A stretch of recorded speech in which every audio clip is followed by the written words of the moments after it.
افتح يا ابني. وانت بتعمل ايه يا ابني؟ مساء الفل يا جماعه، عاملين ايه؟ تعالوا نشوف الحاج عايز يعمل ايه. يا بص يا عم، فين مناطق؟ لا في إيه يا حاج؟ انتوا لسه ما دخلتوش ولا ايه؟ لا لسه. لسه ازاي؟ لسه ما دخلتوش ولسه ازاي؟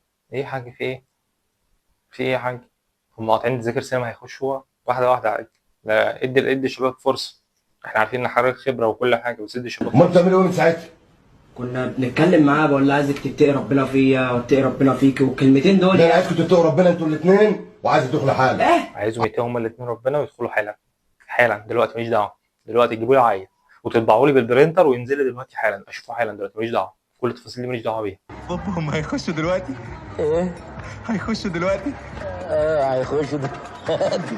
عارف تخش انت؟ عايز تدخل حالا. طب اطلع بره يابا وادخل. لا ده عايز كل حاجه قدام. نعم. نعم الله عليك. بتقول ايه يابا؟ عايز كل حاجه قدامه. الحاج عايز يتفرج على الموضوع من اوله لاخره. مش عارف هو الحاج ده ماله الصراحه يعني. هو مش المشكله في الحاج يعني، هو الحاج تمام. وهي قالت له نعم، مستغربه الموضوع. الفكره في الشاب اللي واقف، اللي هو يعني انت قول له حاجه، قول لابوك حاجه. هو لو ابوك دافع كل حاجه في الجوازه برضه، بس اتكلم قول رايك. الليلة هي حبكت الليلة كوب وطلع الكوب. كل حاجه قدامي هو اللي حضرتك بتقوله ده؟ زي ما بقول لك، سلونا كده. انت مجنون. يا حاج مالكم؟